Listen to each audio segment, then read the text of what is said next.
허리 쭉 펴시고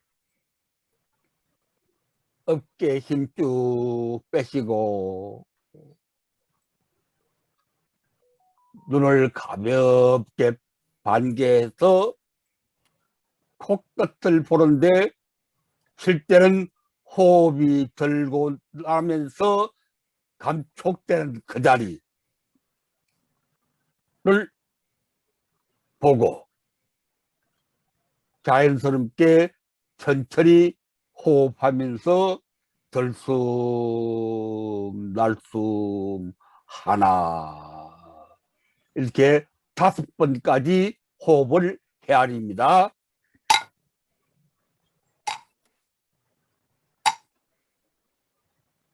들숨 날숨 하나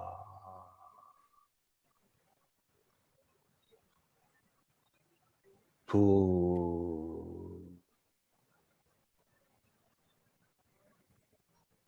셋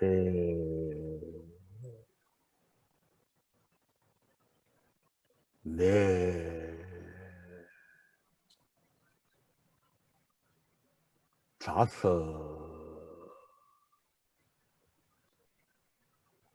법봉스님 나오셨어요?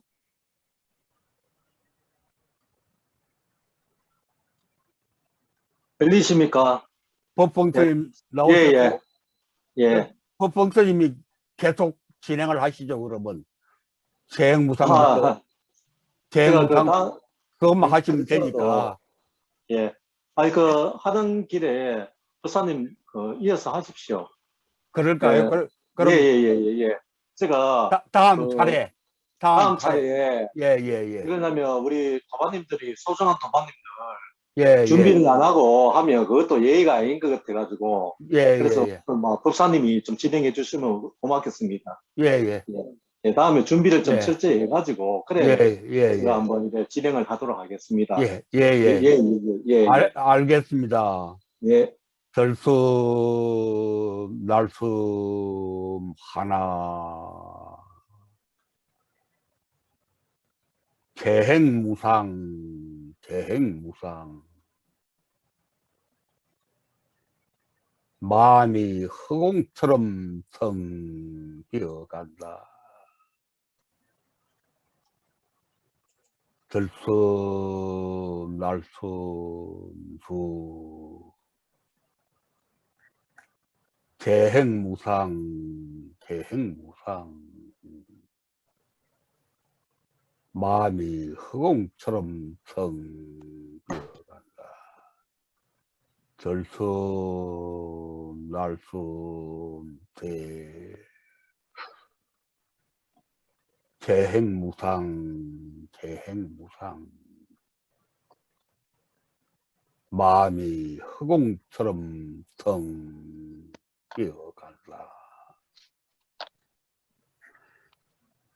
다음은 7쪽을 넘겨서 원형 삼보기를 하겠습니다. 7쪽 부처님께 귀하겠습니다. 같이 부처님 쪽을 바라보면서 마음속으로 간절한 마음으로 불법성 삼보에 귀하는 마음을 발로하겠습니다.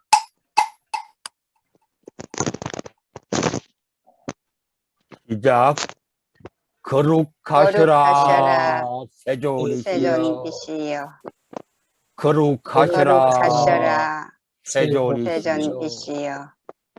마치 넘어진 자를 일으켜 세우듯이 막힌 것을 열어 보이듯이 길 잃은 이들에게 길을 가르쳐 주듯이 어둠 속에 등불을 켜고 눈 있는 자들은 이 모습을 보라. 이렇게 바라듯이 세존께서는 각가지 방법으로 법을 드러내 보이셨습니다. 세존이시여, 이제 저희들은 세존 정각과 서가모니 부처님께 기합니다. 이제 저희들은 해탈 구원의 등불 부처님의 부처님의 가르침에 가르침에 이제 저희들은 해탈이론 성현들의 성현들의 합니다. 세존이시여, 저희들을 세존의 제자로서 받아들여 주소서. 지금부터 목숨이 다하는 날까지 하겠습니다. 기하겠습니다.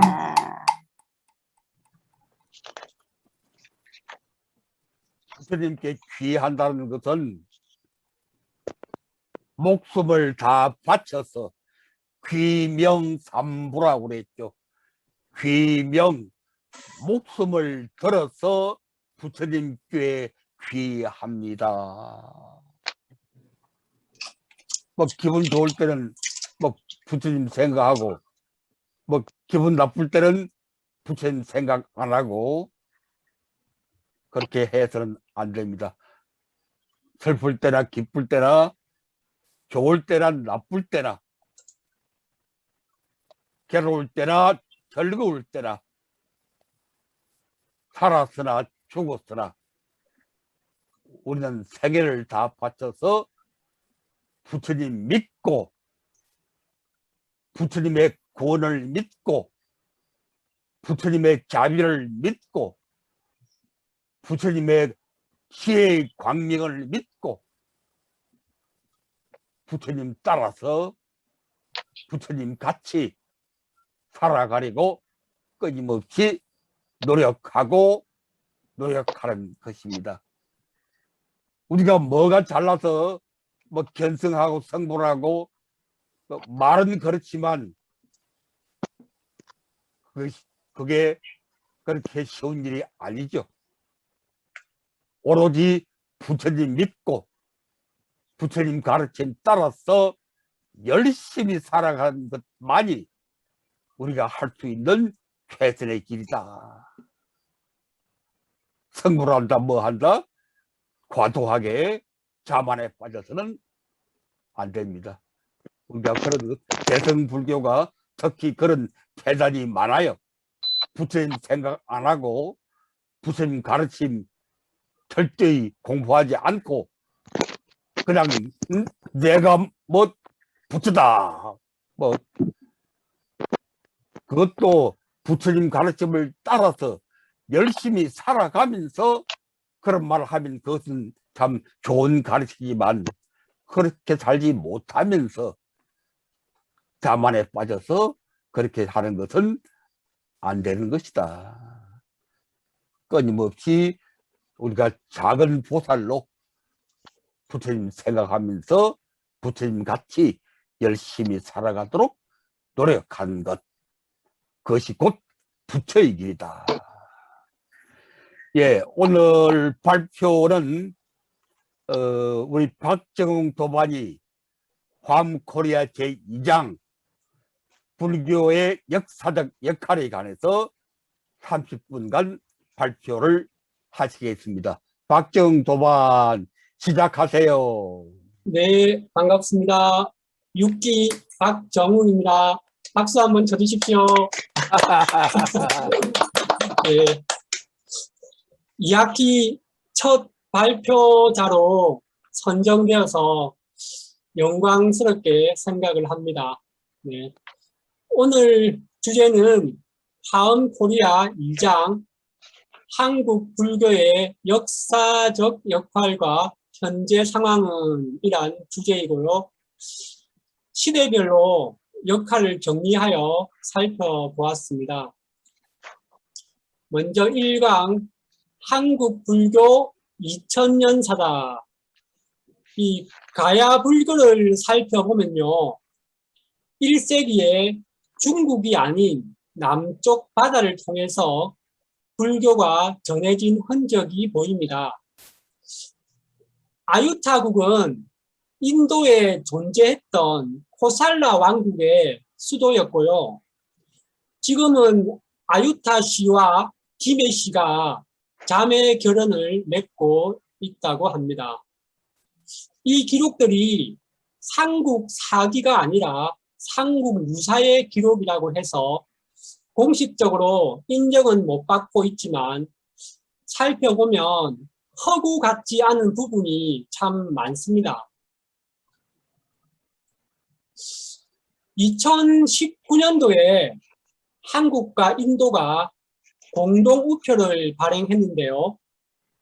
허왕옥과 파사석탑이 나옵니다. 오른쪽에 보이는 돌탑이 파사석탑인데요. 허왕옥이 가야로 건너올 때 배에 이 탑들을 싣고 왔는데 파도를 진정시켜주는 신비한 힘이 있다고 합니다.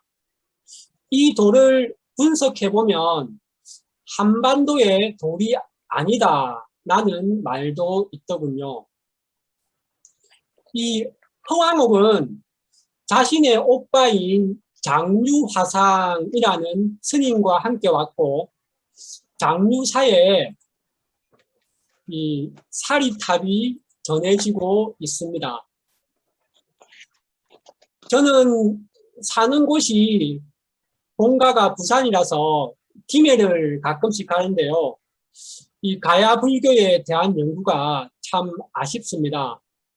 정부나 민간 차원의 가야 역사 연구가 진행되면 불교 연구에도 좋을 듯 합니다. 2강 삼국시대 불교의 역할. 공식적으로 고구려 백제 신라의 불교 전파 기록입니다. 아마 민간 차원에서는 이미 이보다 앞서서 불교가 중국에서 전래되었다 이렇게 보는 분위기가 많고요. 당시에 한반도의 종교는 당군신앙, 신교 이렇게 불리는 토속신앙이 주류였는데 고구려하고 백제는 자연스럽게 토속신앙과 불교가 융화가 된 것 같고 신라는 귀족들의 반발이 강했는데 법흥왕 때 2차 돈의 순교란 사건을 계기로 불교가 발전할 수 있었습니다.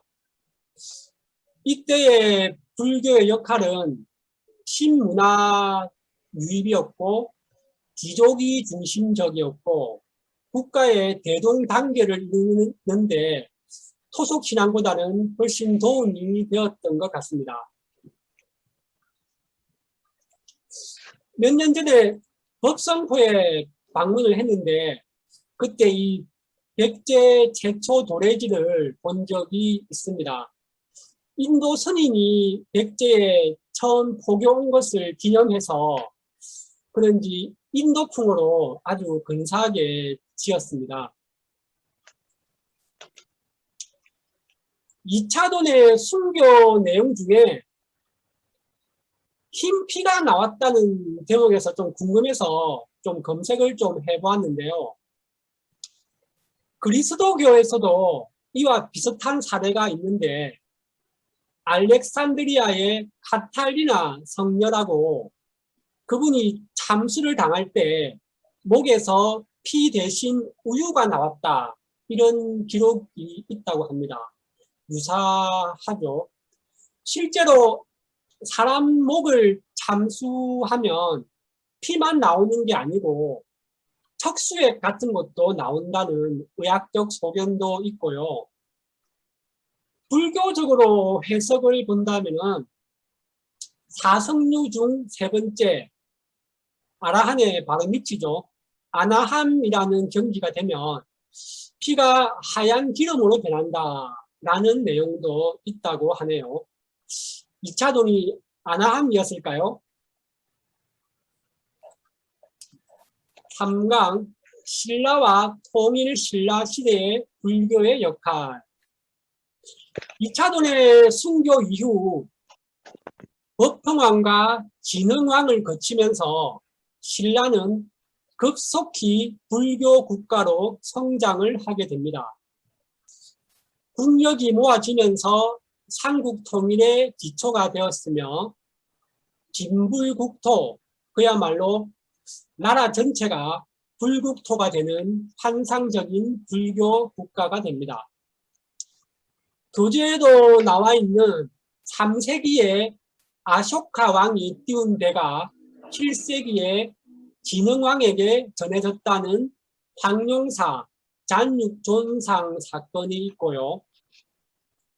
과거 칠불이 신라 지역에 주석했다는 이야기, 칠처가람지, 그리고 바로 전대 부처님이죠. 가섭불이 머무신 곳이 신라다. 이런 설정들이 발전을 하고요. 조금 오버해서 왕이 곧 부처다. 이런 사상까지 발전하기도 합니다. 황룡사 터인데요. 지금은 이렇게 젖어놓고 터만 남아 있다네요. 저번달에 경주 남산에 다녀왔을 때의 사진입니다. 남산의 필수 코스 중 하나인 용장사지 삼청석탑입니다. 많이 보던 사람이 앉아 있네요. 네, 부끄럽습니다. 이렇게 경주 남산은 유네스코 세계문화유산에 등재되어 있을 정도로 남산 전체가 불교 유적지로 뒤덮여 있는 것을 볼 수 있습니다. 진불국토란 말이 저절로 나오지 않나요? 신라가 삼국 통일을 하는 데는 사마타, 그러니까 신통술에 능한 승려들의 공도 있었다고 전해지는데요. 명랑 스님이란 분이 인도에서 밀교를 배웠다는 문두루 비법 이야기입니다. 풍랑을 일으켜서 당나라 배들을 침몰했다는 이야기죠. 임진왜란 때 활동했던 서산대사, 사명대사 같은 분도 신통술이 대단했다고 전해져 오는데요. 국가의 위기 때는 이렇게 사마타에 능한 스님들의 활약이 필요한 듯 보입니다. 좀 믿기는 힘든 설정이기는 하죠. 4강 통일신라 시대 불교의 역할. 통일신라 초기만 해도 이제 왕족과 귀족 불교적인 성격이 강했던 것 같고요. 통일신라 중기로 넘어가면서 드디어 민중불교가 활성화됩니다. 이렇게 민중계급 속에서도 큰 스님이 많이 나오고요. 특히 마지막에 원효 스님은 대선 귀신론으로 교종의 정점을 찍었지만 민중들에게는 나무아미타불, 관세음보살 이 10글자만 외우면 모든 것이 이루어진다면서 당시 사회적 민중적 열정을 잘 보듬지 않았나 싶습니다. 나무아미타불은 정토종이죠. 그러니까 내세 신앙이고 관세음보살은 현실 구제의 자비 사상이다. 오늘날 한국 불교를 보면 지장보살과 더불어 인기 있는 불보살님이 아닐까 싶습니다. 사진은 신라 불교를 대표하는 방가사유상이고요. 불국사의 석가탑, 다보탑입니다.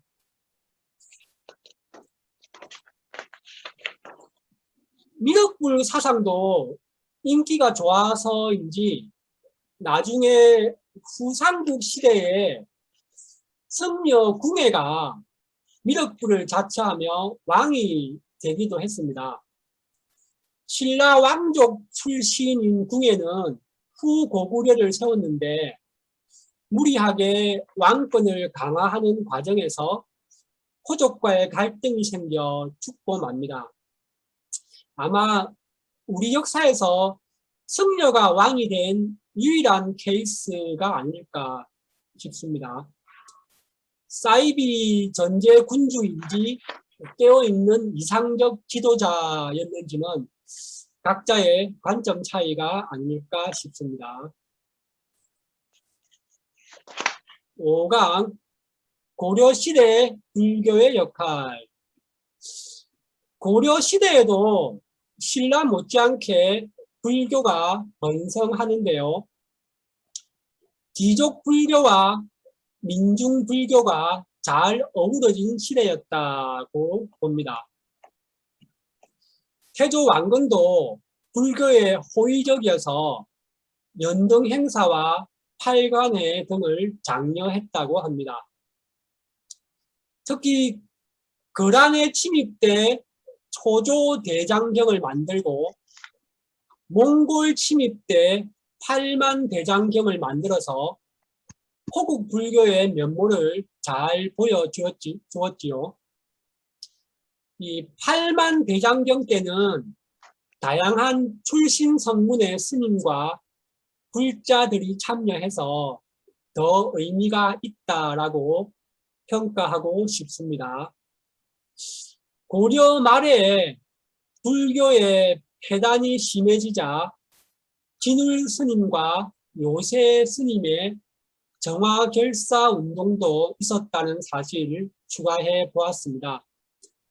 그래서 고려 불교의 역할은 국민적 통합의 중심축이었고 호국 불교였으며 문화적으로도 성공적이었다라고 할 수 있겠습니다.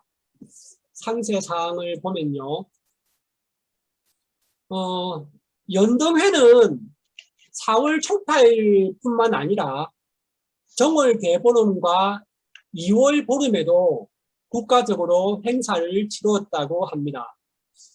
사진의 팔관회는 잘 몰랐는데 토속신앙과 불교가 융합된 형태의 일종의 참회 법회 행사더라고요. 다양한 사상의 개방적이었던 고려 초기의 모습을 잘 보여주는 듯합니다. 오른쪽에 점찰법회라는 의식도 토속신앙과 결합된 불교 행사라고 볼 수 있겠습니다. 마찬가지로 제가 지난주에 월정사를 다녀왔는데요. 이렇게 큰 절에도 성황당이 있더라고요. 역시 한국 불교의 토속신앙적인 면을 볼 수가 있었습니다. 고려 초기에는 지방 호족들이 불교를 좋아해서 큰 불상과 큰 탑을 세우는 게 대세였다고 합니다. 대표적인 게 관족사 미륵불과 월정사 구청석탑이 되겠습니다. 고려시대에는 절에서 물건을 사고 파는 경제활동도 활발했는데요. 가난한 농민이나 아픈 사람들을 도와주는 역할도 했고 전국 곳곳에 원이라는 숙박시설도 운영을 했고 필요한 사람에게는 곡식도 빌려주었답니다. 그야말로 절이 경제활동의 메카였죠. 후반기에는 알다시피 이자를 비싸게 받는다든지 승려들이 땅과 재산을 욕심내며 민중을 힘들게 했다고 합니다. 뭐든지 초심을 잃으면 안 되는데 말입니다. 참 안타깝습니다. 고려 후기 공민왕 때 개혁 정치를 도왔던 신돈이라는 승려가 있었죠. 예전에 드라마 할 때 제가 참 재미있게 보았거든요. 대부분의 역사에는 권력을 지향했던 요승으로 기록이 많이 되어 있는데요. 요즘은 개혁 정치가로 재평가가 되는 인물인 것 같습니다. 제6강 조선시대 불교의 역할. 조선시대로 넘어왔네요. 조선시대에는 알다시피 억불 정책으로 인해서 불교의 암흑기다라는 평가를 하는데요. 저는 개인적으로 귀족 불교와 민중 불교의 공존이 아니라 민중 불교만으로 지내온 진정한 민중 불교의 도약기가 아니었나 이렇게 생각이 들더라고요.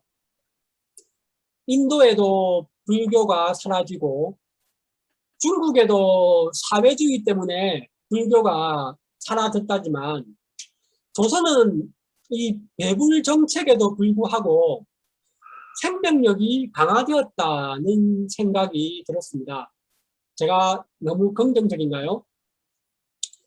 살펴보면요. 이성계도 개인적으로는 불교 신자였다고 하고요. 개국공신 무학대사님은 너무 유명하죠. 한양으로 도읍을 옮기는 데 역할을 했고 돼지 눈엔 돼지가 보이고 부처 눈에는 부처가 보인다 라는 히트 속담을 만든 분이시지요. 그 많은 개국 공신 중에서 유일하게 벼슬을 사양하고 언거했던 분이라고 합니다. 조선 중기 문정왕후도 불자였다고 하는데요. 수렴청정했던 문정왕후가 보후선사를 국사로 봉하면서 잠시 불교가 중흥을 했고 보후의 제자들이라고 볼 수 있는 서산대사, 사명대사 등의 승려들이 임진왜란 때 큰 역할을 하게 되는 것이지요. 억불시대 조선에도 호국 불교 성격이 강했던 것을 볼 수 있습니다. 이 임진왜란 뒷얘기에는요, 외란에 참여했던 승려들을 국가가 잘 챙겨주지를 못했고, 국가가 돈이 없다 보니까 파괴된 사찰의 부분에도 지원을 못해주는 바람에 그나마 있던 대형 사찰이 외란 전보다 더 작아지게 되고 불교가 더 침체되었다라는 얘기도 있습니다. 한글 창제설인데요. 한글 창제설이 불교와 관련이 있다는 소재의 영화 나란말싸미가 몇 해 전 상영되었습니다. 영화는 흥행하지 못했고 사람들의 반응도 좀 부정적이었다고 합니다. 아마도 불교 신자가 훨씬 많았다면 조금 호응이 되었을 법도 한데 좀 아쉬운 부분이라고 생각이 됩니다. 한글 창제 후에 부처님의 일대기를 기록한 석보상절 등을 발행했거든요. 월인청강지곡도 발행을 했죠. 조선 국가 정책으로는 불교를 배척했지만 민중들에게는 불교가 배어 있었기 때문에 아마 당시에도 이렇게 불교 서적을 발행하지 않았나 싶습니다. 다음은 교재에도 언급되어 있는 땡추에 대한 얘기입니다. 스님들이 머물 절이 부족했기 때문에 떠돌아다니는 스님들이 많았고 개중에는 조직적으로 결사를 만들기도 했고 또는 민중의 애환을 달래주기도 했다는 얘기죠. 이만큼 민중들의 불교 열망이 있었기 때문에 불교가 사라지지 않고 개선되었다. 이렇게 볼 수 있을 듯 합니다. 제7강 개화기와 일제시대 불교의 역할. 개화기와 일제시대에도 역사의식을 가진 스님들이 있었고요. 현재 조계종 스님들을 보면 90% 이상이 용성 스님과 경허승사의 제자들이다라고 봐야 하는데요. 현실 참여는 못했지만 현대 불교 부활의 기초를 마련한 경허선사 같은 분도 계셨습니다. 방금 나와 있던 1세대 개화파인 이동인 선녀입니다. 친일적인 성향이 강해서 호불호가 좀 있기는 하지만 2세대, 3세대, 다음 세대 개화파들에게 영향을 준 것은 긍정적이라고 볼 수 있겠습니다. 교재에 언급되어 있었던 신소천 스님이고요.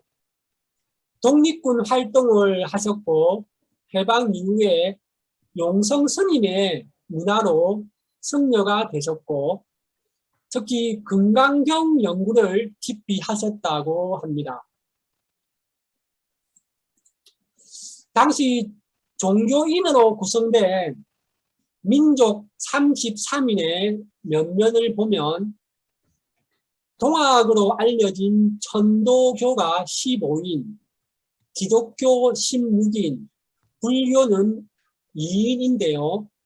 용성 스님과 한용운 스님이시죠. 불교인의 참여가 약했다기보다는 당시에 불교 세력이 그렇게 강하지 못했다고 봐야 할 것 같습니다. 오늘날 기독교와 당당히 힘을 겨루는 상황을 보면 한국 불교의 저력을 엿볼 수 있지 않나 싶습니다. 8강 현대 불교의 상황은 현재 한국 불교의 상황은 어떻게 봐야 할까요? 기독교와 더불어서 1, 2위를 다투는 종교로 화려하게 부활은 했지요. 그리고 기복신앙과 교학불교가 균형 있게 잘 공존하고 있다. 이렇게 생각이 됩니다. 기복신앙을 민중불교, 교학불교를 귀족불교라고 볼 수가 있는데요. 지금은 민중과 귀족의 구분이 없기 때문에 자기가 원하는 방향으로 불교를 선택할 수 있다. 이렇게 생각이 됩니다. 다만 고려시대까지 이어져 왔던 국민통합의 중심축으로서의 역할과 호국 불교적인 성향은 좀 퇴색되지 않았나 이렇게 생각이 됩니다. 오른쪽 종교 분포도를 보면요. 갈수록 종교 인구는 줄고 있는 것 같고요. 불교와 기독교가 비슷한 수치를 보이고 있습니다. 최근에 대만 불교처럼 대대적인 정화운동이 일어나서 기독교를 압도적으로 넘어설 수 있기를 기원해 봅니다. 다음 발표가 장시훈 도반님의 발표 주제가 현대 불교의 상황에 대한 것이라서 장도반님께서 현재 한국 불교의 문제들을 잘 풀어나가실 거라 믿겠습니다. 그리고 저는 매전말인데요. 매전말은 교재에서 인용을 해보았습니다. 한번 읽어보겠습니다. 한국 불교의 역사적 역할, 민족 정토, 구국구세의 신앙은 언제나 국민통합, 민중통합의 정신적 구심점이 되었다. 절마다 법회를 열어 주민들의 마음을 성화시키고 책을 펴고 대장경을 조성하고 연등회, 팔관회, 점찰법회, 제일, 연불, 기도 이렇게 우리 불교들은 끊임없이 각가지 방법으로 국민들의 마음과 삶을 향도해 갔다입니다. 네, 이상 발표를 마치겠습니다. 감사합니다.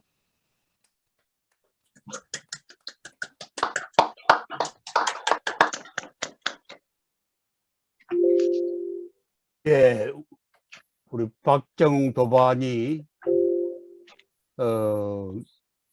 아주 기대 이상의 또 상당히 전문적인 부분까지 전체적으로 잘 아주 관찰하고 정리해서 발표를 했습니다. 이런 정도면은 박사 논문으로도 손색이었을 것 같으니까 내가 아까 문득 생각했는데 박정도반은 직장 때문에 어렵겠지만 그 대학원에 진학을 해서 학문적으로 공부를 좀 하는 게 좋지 않을까. 상당히 그런 그 토질과 역량이 있으니까 하면 그걸 요새는 뭐 꼭 출석을 하지 않더라도 방송을 통해서도 할 수 있고 그런 시스템이 많으니까 그런 쪽으로 좀 신경을 써서 이 정도의 소재만 가지고도 충분히 박사의 논문 받을 수 있으니까 그런 쪽으로 한번